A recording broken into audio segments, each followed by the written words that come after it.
Nous sommes le 17 mars 1993. L'Olympique de Marseille affronte le CSKA Moscou en phase de groupe de Ligue des Champions. Le premier de la poule obtient son ticket pour la finale de la compétition. Il y a 2 semaines, l'OM avait arraché le match nul en Russie grâce à un but d'Abedi Pelé. Et but juste quand il fallait sur ce débordement de Alen Bokchik, Abedi Pelé. À l'époque, le CSKA Moscou, ce n'est pas n'importe qui. Le club vient d'éliminer le FC Barcelone, champion d'Europe en titre. Les Marseillais doivent à tout prix gagner à domicile.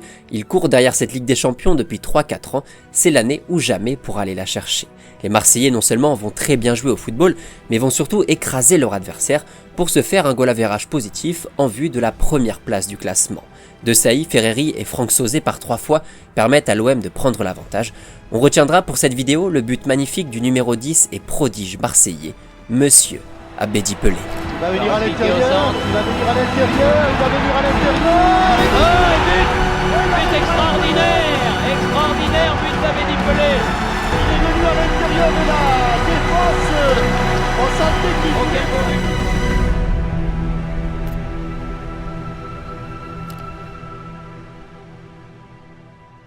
Si en 93, Abedi Pelé est au sommet de son football à 29 ans, le chemin pour en arriver là est loin d'avoir été une partie de plaisir. En fait, la relation entre Abedi et la France a toujours été assez forte. Le Ghanéen est passé par Nantes, Saint-Étienne, Niort, Mulhouse et surtout au LOSC avant de vraiment exploser à Marseille alors qu'il avait déjà 25-26 ans. Une relation qui a mis beaucoup de temps à se construire. Quelques années avant tout ça, en 1982, le Ghana va jusqu'en finale de la CAN contre la Libye avec sur le banc un jeune de 17 ans prêt à faire ses grands débuts en sélection. So some of the players left. So they watched around, they couldn't get players to really go into the team. So they decided, hey, that small boy that we have, he's small, but he's good. Le tout jeune Abedi Pelé va rentrer en deuxième mi-temps. Le Ghana remporte la CAN et découvre ce pied gauche déjà plein de talent. Le Ghanéen est trimballé ensuite au Qatar, en Suisse, au Bénin. Il revient au Ghana plein d'expériences plus ou moins ratées qui ont flingué ses premières années en pro. Mais en 86, Saint-Étienne le met à l'essai pour plusieurs matchs en deuxième division. Abedi impressionne tout le monde comme en témoigne cet article de l'équipe. Mais Saint-Étienne préfère ne pas le garder, alors Abedi signe à Niort au Chamois niortais, où il réalise une très belle saison 87 en étant élu meilleur joueur de deuxième division. Vous avez choisi aujourd'hui de nous parler peut-être du plus grand joueur qui est passé par Niort, Abedi Pelé. Pourquoi ce joueur ? Abedi Pelé, le plus grand joueur qui soit passé par Niort, très certainement dans la période, je vais dire, professionnelle, parce que surtout, il a été un grand artisan de l'unique montée en Division 1, aujourd'hui Ligue 1 du club, lors de la saison 86-87. Là, tout le monde se dit que ce jeune Ghanéen bourré de talent va signer dans un grand club. Le président des Chamois niortais se frotte les mains, il veut en tirer un maximum d'argent. L'appât du gain va lui faire tourner la tête, rien ne se passe comme prévu, et Abedi, le grand espoir, finit par signer à Mulhouse, toujours en deuxième division. Après seulement quelques matchs, l'évidence frappe tout le monde, y compris les dirigeants de l'Olympique de Marseille, qui finissent par le recruter au milieu de la saison 88. Si les Marseillais et surtout Bernard Tapie voient en lui en quelque sorte un petit Maradona, Abedi Pelé ne joue pas beaucoup et doit partir en prêt du côté du LOSC. Je vais vous épargner les détails, mais en gros là, pendant presque 18 mois, on va assister à une bagarre juridique entre les deux clubs pour une raison toute simple. Le Ghanéen est juste trop fort avec le club lillois, il émerveille toute la Ligue 1 et l'OM déjà se mord les doigts. C'est difficile à dire parce que j'ai eu un petit peu la chance aussi, parce qu'au début il y a le mur et j'ai fait passer les ballons sous le mur, alors les gardiens je ne sais pas où il est. Abedi donne la pleine mesure de son talent, l'OM fait tout ce qu'il peut pour le récupérer en termes de contrat. L'affaire passe devant le tribunal, devant la Ligue 1, tout le monde s'arrache la nouvelle pépite du championnat. Et pour cause, Abedi est absolument partout. En février 90 par exemple, la une de France Football est consacrée au Ghanéen. Le prince du LOSC n'est pas encore au sommet de sa carrière. En France, en Italie ou ailleurs, deviendra-t-il le roi ? Le roi, comme Pelé, sa majesté, Abedi Pelé n'étant évidemment pas son nom officiel. En fait, quand il était à l'université, Abedi Ayou, de son vrai nom, avait un style de jeu tellement spectaculaire que ses camarades ont commencé à le comparer avec la superstar brésilienne. Abedi vivait dans des conditions pas évidentes, il n'y avait pas d'électricité. Quand il était petit, il savait même pas qui était Pelé, mais voilà, sa vitesse, ses dribbles, son style l'ont rapproché rapidement du Brésilien. et quand l'artiste a commencé à jouer pour le Real Tamal United au Ghana quand il avait seulement 16 ans. La fédération ghanéenne a poussé pour que le nom Pelé apparaisse sur son passeport. Voilà comment Abedi Ayew est devenu pour toujours Abedi Pelé. In 77-78, I won something we call a Champion Cup, which I was voted the best player. After that, the sky was the limit. Just moving to Tamale, secondary school in Tamale, and then the rest is history. Nous sommes donc en 1990, l'OM finalement réussit à récupérer le Ghanéen. Bernard Tapie compte beaucoup sur lui pour animer l'attaque de l'OM et aller encore plus loin dans la prestigieuse Coupe d'Europe. Le problème, c'est que Franz Beckenbauer, le nouvel entraîneur phocéen qui vient de gagner l'horrible mondial 90 avec l'Allemagne, décide de placer Abedi Pelé sur le côté gauche. C'est pas vraiment son poste à la base, la machine marseillaise ne tourne pas comme elle devrait tourner. Après 5 défaites en 15 journées, le Kaiser fait ses valises et rentre en Allemagne. À la place, Bernard Tapie ramène Raymond Goethals qui replace Abedi Pelé dans le cœur du jeu au poste de milieu offensif créateur. C'est là, clairement, où il est le meilleur. Je pense que les matchs contre Spartak ici, que j'ai marqué le premier but, je pense que c'est les matchs, c'est ma première but peut-être en Coupe d'Europe et ça m'a fait très plaisir, quoi. Le Ghanéen va passer de l'attraction à la confirmation assez rapidement, comme en témoigne son match contre l'AC Milan en Coupe d'Europe des clubs champions. Non seulement l'Olympique de Marseille va éliminer les Milanais champions d'Europe en titre, mais surtout Abedi Pelé va sortir une performance magnifique lors du match aller à San Siro. Son adversaire du soir, Ruud Gullit, passe complètement au second plan derrière les qualités techniques affichées par le génial Ghanéen. Ça, c'était pour le quart de finale, et en demi contre Moscou, cette fois-ci contre le Spartak, Abedi va planter 2 buts à l'aller et au retour, histoire de valider pour de bon le choix de Bernard Tapie.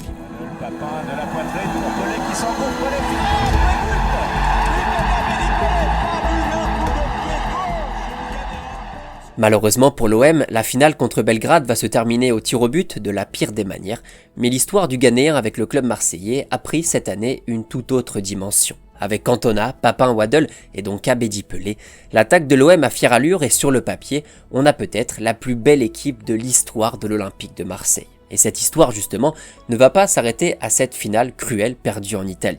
En 92, Abedi Pelé passe encore un cap en termes d'importance offensive. Il termine 6e meilleur buteur du championnat et remporte le titre de meilleur joueur africain de l'année pour la 2e année consécutive. Même si Jean-Pierre Papin polarise un peu l'attention des médias, et c'est bien normal vu les stats qu'il envoie avec l'OM, Abedi est le maestro de l'animation offensive marseillaise, c'est lui qui dirige le jeu de son équipe. Papin et Pelé sont parfaitement complémentaires. À eux deux, ils ont marqué plus de la moitié des buts de l'OM sur toute la saison. Les départs d'Abedi Pelé dans le double bourgeois. Abedi Pelé, toujours. Abedi Pelé encore face à Pedera. C'est splendide. Abedi Pelé pour le 3-1 en faveur de l'Olympique de Marseille. JPP vient de remporter le Ballon d'Or, Abedi Pelé a glané 2 Ballons d'Or africains, l'OM remporte évidemment le championnat mais se fait sortir en Coupe d'Europe par le Sparta Prague malgré un dernier but de l'espoir marqué par le Ghanéen. Cette saison 92 reste une petite déception pour l'OM qui ne remporte entre guillemets que le championnat, mais cette saison a encore une fois mis en lumière ce joueur frisson par excellence. Cette patte gauche de dribbleur qui organise le jeu de l'OM, qui distribue, qui frappe, ce petit format qui se balade dans les défenses adverses. Nous voilà donc au début de la saison 93. Papin est parti du côté de l'AC Milan pour espérer gagner la Ligue des Champions. Chris Waddle est rentré à la maison. Abedi Pelé reste donc la seule pièce du fameux trio magique. Pour compenser le départ de ces deux-là, Tapie ramène le bon renard des surfaces Rudi Völler ainsi qu'un jeune croate, Alen Boksic. Avant l'arrêt Bosman, les clubs avaient le droit d'aligner 3 joueurs étrangers maximum. À Marseille, ils sont tous sur le front de l'attaque. Jean-Christophe Thomas, la possibilité de centrer, la reprise d'Abedi Pelé. C'est magnifique. Abedi Pelé qui était au départ de l'action avec un ciseau retourné. Superbe but du Ghanéen. Si sur le papier, l'OM semble faire moins peur que les années précédentes, ça va plutôt se confirmer sur le terrain, puisque les Marseillais doivent attendre la 26e journée du championnat pour prendre les rênes du classement. Éliminé de la Coupe de France dès les quarts de finale, bousculé en championnat, l'OM réalise pourtant un magnifique parcours en Ligue des Champions. Abedi Pelé plante quelques buts importants, j'en parlais dans l'introduction, et les Marseillais terminent finalement premiers de leur groupe de qualification, le ticket d'accès pour la finale. On ne peut pas faire de pronostic, il faut espérer que les Marseillais vont être dans un grand jour, et puis combler le petit handicap qu'il y a au départ par rapport à l'équipe de Milan, et puis voilà.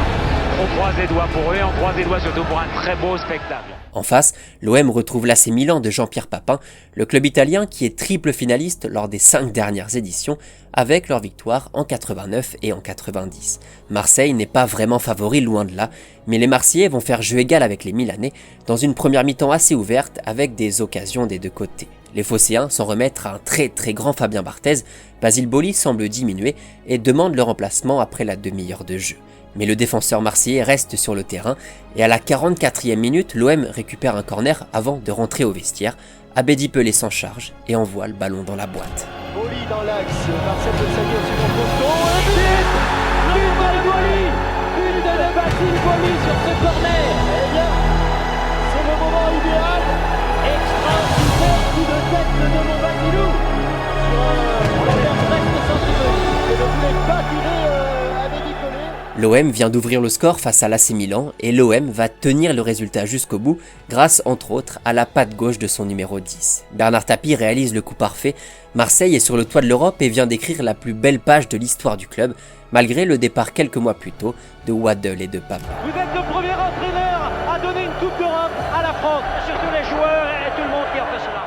Le 26 mai 93 n'est pas une date anodine, évidemment c'est ce jour-là que, pour la première fois, une équipe française remporte la Ligue des Champions, mais pour l'histoire du football en général, la date représente aussi quelque chose. Le 26 mai 93, pour la première fois de l'histoire, un joueur d'Afrique noire remporte la Coupe d'Europe, il s'appelle Abedi Ayou Pelé. Cette période-là a marqué pour toujours l'histoire de ce club, de cette ville, de cette région.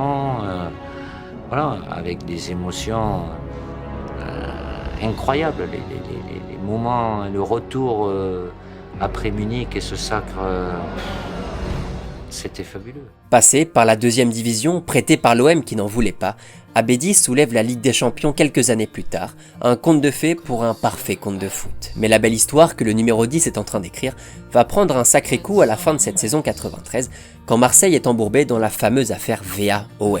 Le club phocéen perd une bonne partie de son effectif, dont le trentenaire ghanéen, qui fait ses valises direction l'Olympique lyonnais, en compagnie de Manuel Amoros et de Pascal Olmeta. Si le recrutement fait rêver l'OL et son président Jean-Michel Aulas, pour Abedi la transition est loin d'être évidente et clairement la mayonnaise ne va pas prendre. Quand tu passes de Papin Waddle ou de Boxige voleur qui calait des saisons à 25 ou 30 buts, à cette attaque de l'OL menée par Florian Maurice, avec tout le respect qu'on a pour lui, c'est pas facile. Abedi ne va rester qu'1 an à l'OL avant de partir en Italie au Torino, où il va faire de belles choses mais rien d'exceptionnel. En 96, après 2 saisons à Turin, il tente de rebondir en Allemagne dans le club du TSV 1860 Munich, qui évolue en première division allemande. Ich habe vor 3-4 Tagen mit Ruggero Rizzitelli telefoniert und der hat mir gesagt, in Deutschland, vor allem in München, lässt sich's gut Fußball spielen. Especially Munich. D'ailleurs, lorsqu'il est appelé par Munich, il y a une anecdote, une rumeur qui circule qui est assez rigolote. J'ai aucune idée si c'est vrai ou si c'est faux, mais je l'ai vu passer plusieurs fois donc je vous la partage.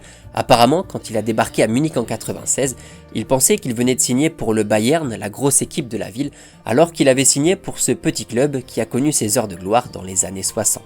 Abedi va tout de même passer 2 saisons en Allemagne, à Munich, et va finir sa carrière tranquillou aux Émirats Arabes Unis. Mais Abedi Pelé, ce n'est pas qu'une carrière de club, bien au contraire. Si le nom d'Abedi Pelé a traversé les générations et parle à tout le monde encore aujourd'hui, c'est aussi parce que le Ghanéen a fait de grandes choses avec son pays lors de plusieurs Coupes d'Afrique des Nations. Vainqueur de l'édition 82 alors qu'il n'avait que 17 ans, Abedi a surtout brillé 10 ans plus tard lors des CAN 92, 94 et 96 où il termine à chaque fois dans l'équipe type de la compétition. En 92 notamment, pour honorer son premier ballon d'or africain, le Ghanéen marque en phase de poule, en quart de finale et en demi. Il est partout sur le terrain mais rate la finale pour un carton jaune plus que contestable. On a vu Abedi Pelé qui a marqué pratiquement à chaque match, qui ne jouera pas normalement cette finale, qui sera suspendu en tous les cas. Premier finaliste donc le Ghana, vainqueur de ce Nigeria 2-1, grâce encore à un coup de génie de Pelé.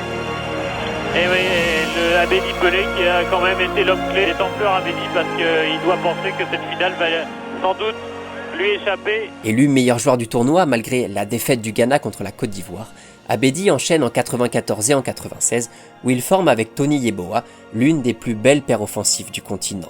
Triple ballon d'or africain, meilleur joueur de la CAN, vainqueur, finaliste et demi-finaliste, le palmarès continental commence à être un peu costaud, plutôt logique pour l'un des meilleurs joueurs des années 90. Pourtant, malgré tout ça, il y a ce qu'on appelle un paradoxe. Abedi Pelé jouit d'un statut de star absolu qui ne fait aucun doute, on l'a dit, son nom a traversé les générations, malgré une carrière au top niveau qui n'aura duré finalement que 5, 6, 7 ans maximum. Entre son explosion à Lille et sa finale de LDC 93, il s'est passé en gros 5 ans, mais ça a largement suffi pour faire de lui une icône du football africain, du championnat de France et de la prestigieuse Ligue des Champions. C'est ça qui est fou avec Abedi Pelé, c'est que le gars est une légende de l'OM, du Ghana, du football mondial en général, alors qu'il n'a pas joué tant que ça et que ses stats ne sont pas hyper impressionnantes. Mais à l'époque, tout ça, on s'en foutait un peu.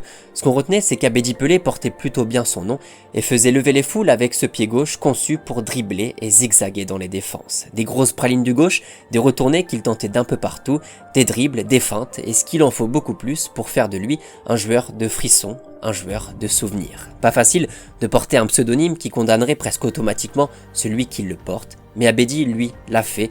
Il a réussi à créer un autre Pelé, distinct, spécial, différent de l'autre. Un Pelé gaucher qu'on appelait aussi le petit Maradona. Jordan, Ibrahim et André, ses enfants, ont repris l'héritage avec pas mal de réussite, notamment pour André, qui fut notamment élu meilleur espoir du mondial 2010. Le football, c'est la famille, la sienne, celle de l'OM du Ghana, toutes celles qu'il a partagées durant ses 18 ans de carrière. Voilà pour la vie d'Abedi Pelé. Forcément, ça va parler à pas mal d'entre vous, vu que le Ghanéen est passé dans plusieurs clubs, à Niort, à Lille, à Marseille, à Lyon. Compliqué d'oublier un pied gauche pareil. Issu d'un milieu modeste, l'enfant d'Accra ne rêvait que d'une seule chose, faire vivre sa famille grâce au football. Finalement, ça a été l'inverse. Abedi a fait vivre le football, grâce à toute sa famille.